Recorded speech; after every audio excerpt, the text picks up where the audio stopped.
I never imagined that the worst moment of my life would happen on a Tuesday evening in November, at a restaurant I had eaten at dozens of times, surrounded by people who were supposed to love me. My daughter had called 2 weeks before Thanksgiving to say she was making a reservation at Harborview, that nice place on the waterfront in Annapolis that her father and I used to go to for anniversaries. She said she wanted to celebrate as a family this year. No cooking, no clean-up, just us together. I remember thinking how thoughtful that was.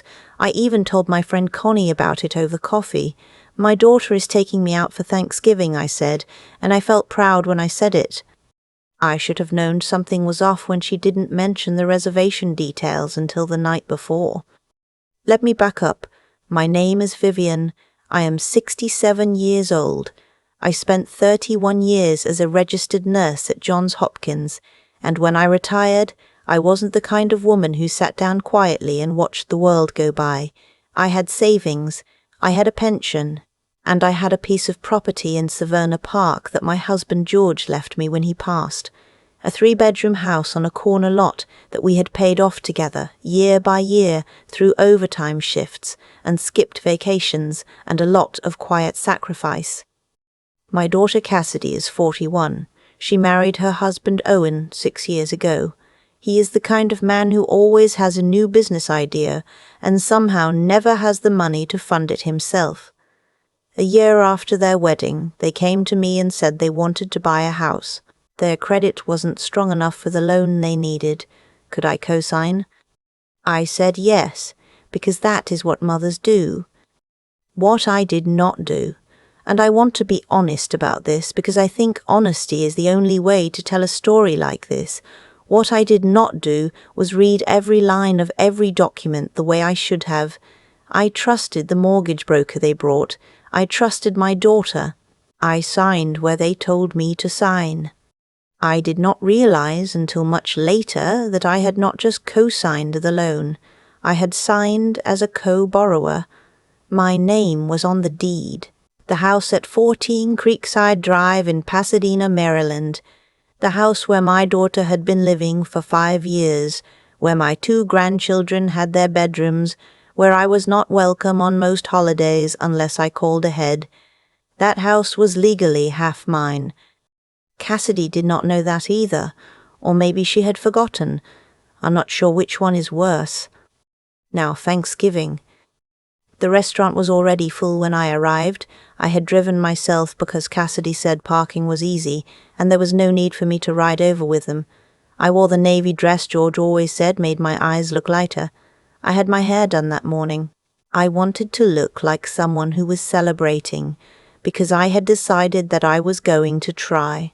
I was going to set aside the small things, the unreturned calls, the birthday dinner that got rescheduled twice and then forgotten, the Christmas last year when they went to Owen's parents' cabin in West Virginia, and I spent the day with a frozen lasagna and a Hallmark movie.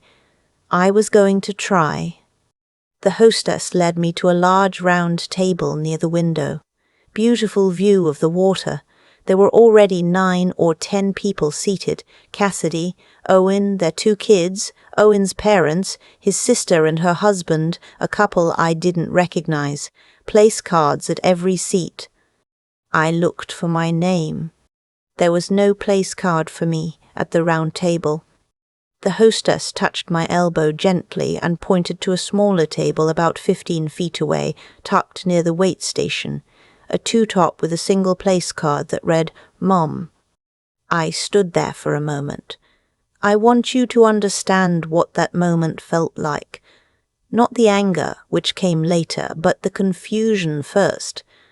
That fraction of a second where your brain refuses to process what your eyes are seeing because it simply does not make sense. I had raised this woman. I had worked night shifts so she could have dance lessons. I had sat in that hospital room for 14 hours when she delivered her first child, and there was my place card at a table for one next to the kitchen. I walked to the round table.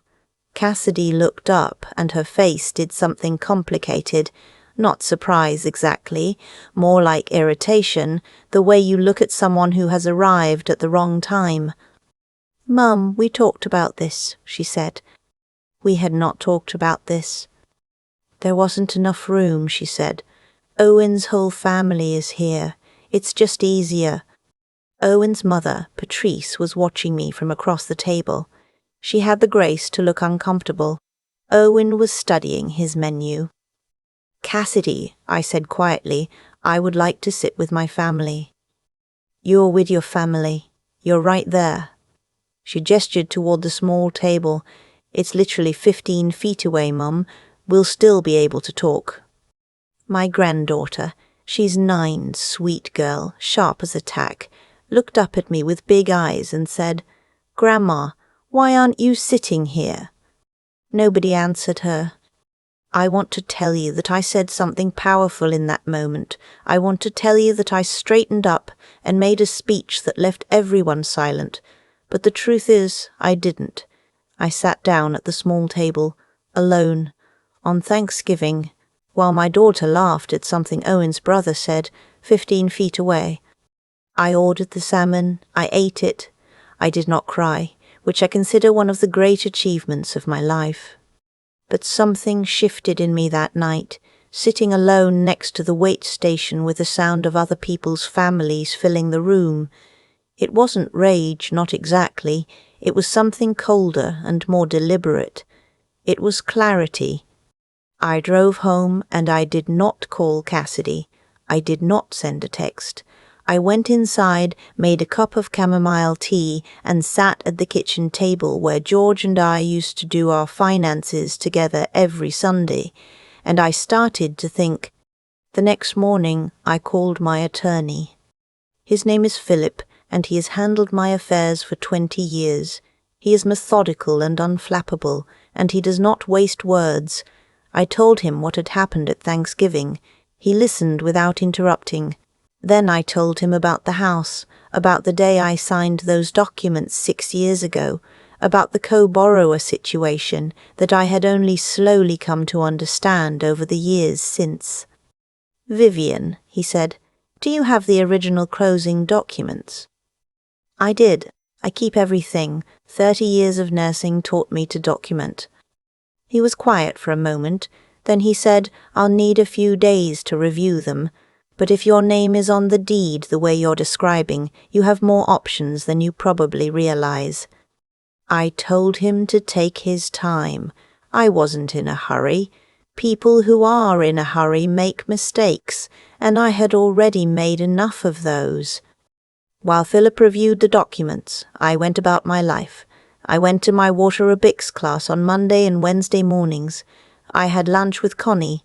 I raked the leaves from the sycamore in my backyard. I did not call Cassidy, and she did not call me, which told me everything I needed to know about whether she felt she owed me an apology. 12 days after Thanksgiving, Philip called me back. "Your name is on the deed as a co-owner," he said. "You and Cassidy are listed as joint tenants. That means you each own the property equally. Without your consent, she cannot sell, refinance, or transfer the property." I let that sit for a moment. "What are my options?" I asked. He walked me through them carefully. I could file for a partition, a legal action that would force the sale of the property and divide the proceeds. Or I could simply make my ownership known to the mortgage servicer and put a formal notice on the property record, which would surface immediately if Cassidy and Owen ever tried to refinance or sell without my involvement. "They've been talking about refinancing," I said. Owen had mentioned it at dinner sometime in the spring, interest rates, equity, cash out. I had half listened at the time. "Then they'll find out soon enough," Philip said. I told him to file the notice. I also asked him about something else. The co-borrower status on the mortgage meant that every month their payment history was appearing on my credit report. I had never really looked at this carefully.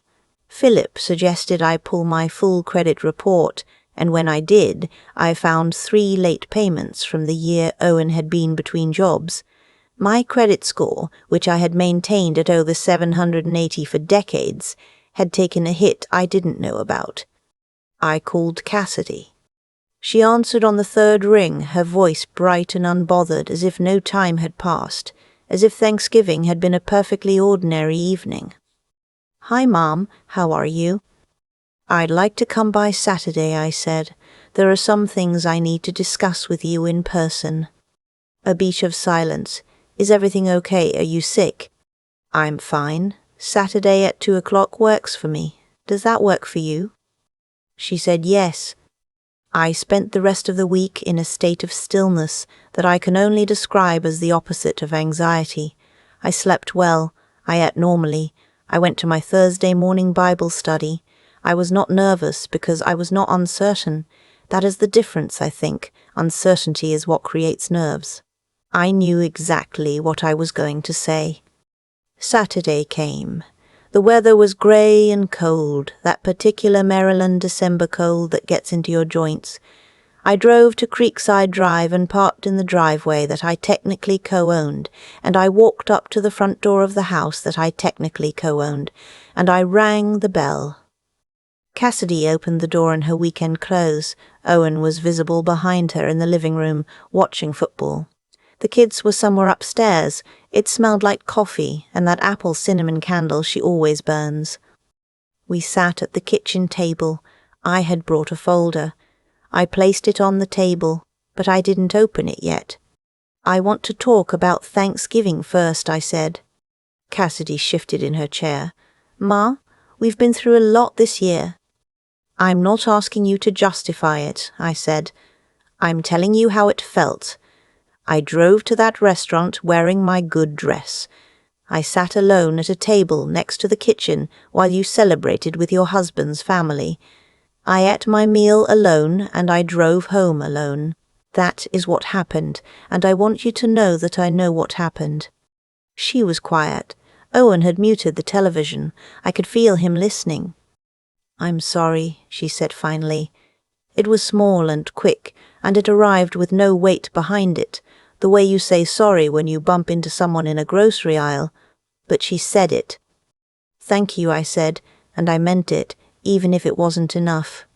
Then I opened the folder. I walked her through it calmly. The deed, the co-borrower language in the mortgage agreement, the fact that my name had been on both documents for 6 years without either of us apparently understanding what that meant. Philip had prepared a 1-page summary in plain English, which I slid across the table first. I watched my daughter read it. I watched the color change in her face. "This doesn't mean anything," she said. Her voice had gone careful. "You signed to help us. You weren't trying to own our house." "I know that," I said, "and I have no interest in disrupting your family's home. That's not what this is about." "Then what is it about?" "It's about the fact that I have rights here that I didn't know about, and now that I know about them, I intend to understand them. Philip has filed a formal co-ownership notice with the county. If you and Owen want to refinance, which I understand you've been considering, you'll need my signature." Owen came to the kitchen doorway. His arms were crossed. "Vivian, with respect." "Owen," I said, and I kept my voice very even. "This is a conversation between me and my daughter." He went back to the living room. Cassidy's eyes were bright with something between anger and alarm. "So what do you want? You want us to pay you? Is that what this is?" "I want 3 things," I said. "First, I want to be removed from the mortgage as a co-borrower, which means you and Owen will need to refinance in your names only. A new appraisal suggests you have enough equity to qualify. Philip has already run the numbers. Second, when you refinance, the deed will be updated to reflect sole ownership in your names, and I will sign off on that willingly.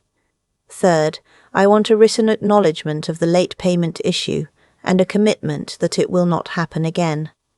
She stared at me. "That's it," she said. "That's it," I said.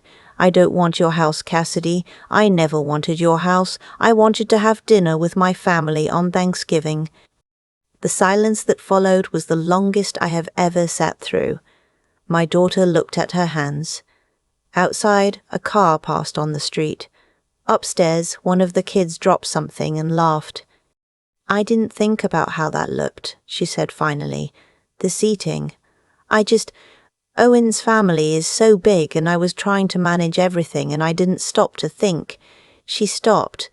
"That was wrong of me." "Yes," I said. "It was." I did not say anything else. I did not soften it or take it back. Some things need to be allowed to sit where they land. Over the next 6 weeks, Philip coordinated with their mortgage lender.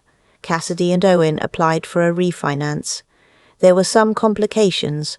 Owen's business income was variable, and they had to document 2 years of returns, but by the end of January, the new loan had closed. My name came off the mortgage. The deed was updated. I signed the quitclaim deed in Philip's office on a Thursday afternoon and felt something release in my chest that I hadn't realized I was carrying. I did not hear much from Cassidy during those weeks. A few texts about logistics, a phone call about one of the documents, polite, careful, the way you talk to someone you are not yet ready to talk to. But on a Tuesday night in late January, my phone rang. It was almost 9 o'clock, and I was already in my reading chair. It was Cassidy. She didn't say hello, she just said, "Mom, I need to tell you something." I put my book down. "I've been thinking about it every single day since you came over," she said, "about how you must have felt at that table. And I keep thinking about Dad, about how he would have looked at me if he had seen what I did." Her voice broke on that last word. I was so focused on keeping Owen's family happy and keeping the peace with everyone that I stopped seeing you as a person. You were just Mum, just always there, always fine, not needing anything, and that was wrong. You deserved better than that. You have always deserved better than that. I didn't say anything for a moment. The house was quiet around me. George's reading chair was still in the corner, where I've never been able to move it. "I know you worked your whole life," she continued. "I know what you gave up.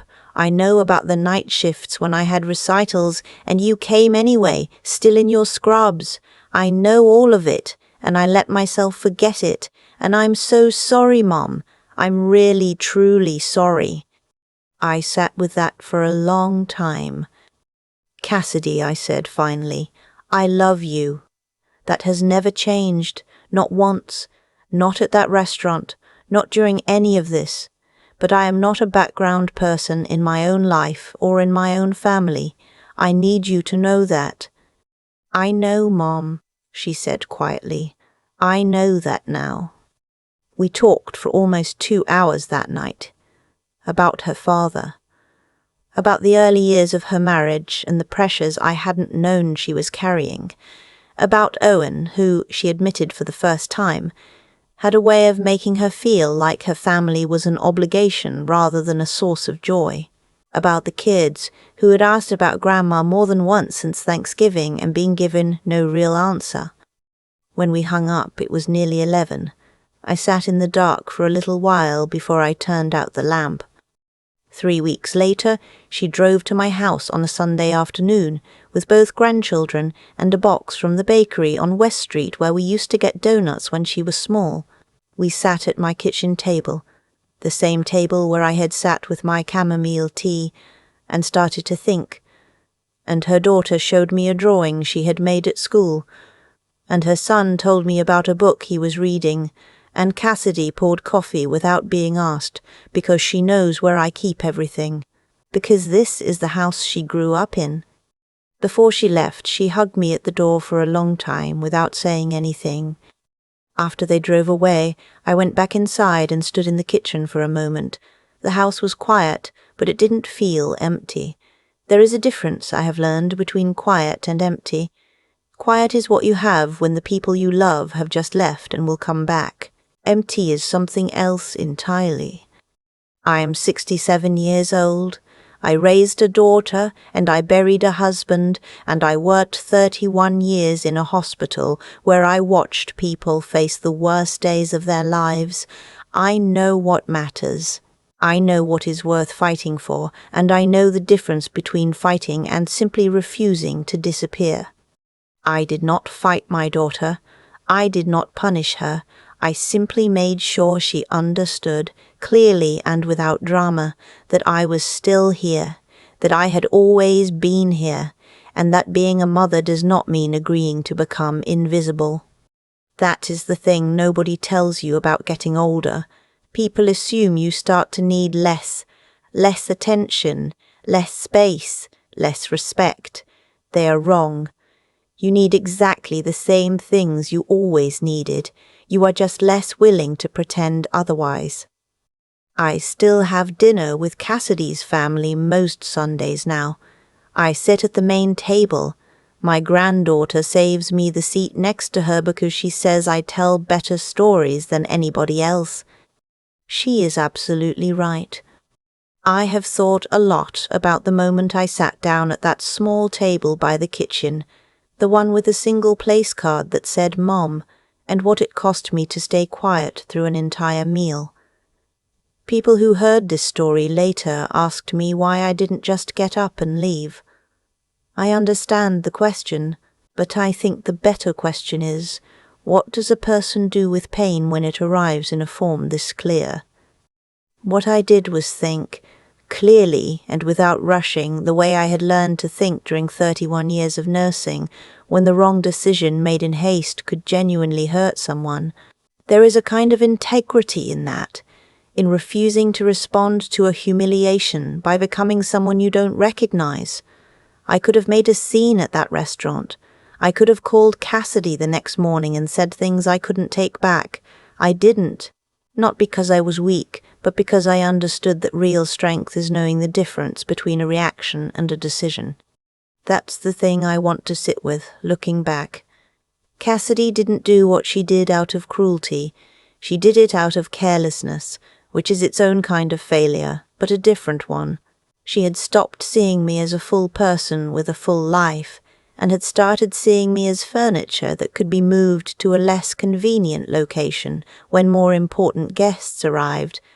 That kind of blindness has consequences, not because the universe punishes people in some automatic way, but because when you stop treating someone with dignity, you eventually create a situation where that person has no choice but to show you exactly how wrong your assumptions were. I did not set out to teach my daughter a lesson. I set out to understand my own situation clearly. And when I called Philip and he walked me through those documents, I wasn't thinking about revenge. I was thinking about what was true, what was real, what I had signed, what I owned, what I was legally entitled to. I had spent years not paying attention to those things because I trusted people I loved. That stopped. There is something I would say to any woman who finds herself in a version of what I went through, not the specific legal situation, which is its own strange thing, but the broader experience of being made to feel like less. The answer is never to shrink further. The answer is to get quiet, get clear, and get your papers in order. Know what belongs to you. Know what you have built. Know the difference between generosity and surrender, because I confused the two for a long time, and it cost me more than a credit score. And the courage part, that matters too. Not the loud kind of courage, the kind that makes noise and demands an audience. The quiet kind. The kind that lets you sit across the table from your own child, open a folder, and say, here is what is true, and here is what I need, and I am saying it calmly, because I am not afraid of you, and I am not angry at you, but I am done being invisible. That kind of courage is something you build over a lifetime of hard mornings and honest choices. Cassidy is building it now too, I think. That Sunday when she walked into my kitchen with the kids and the bakery box, I saw something different in her face. She was paying attention. Finally. I am 67 years old, and I have learned that how you carry yourself when you have been wronged tells people and yourself everything about who you are. I chose to carry myself with my back straight and my documents in order. That was the right choice. I know that now.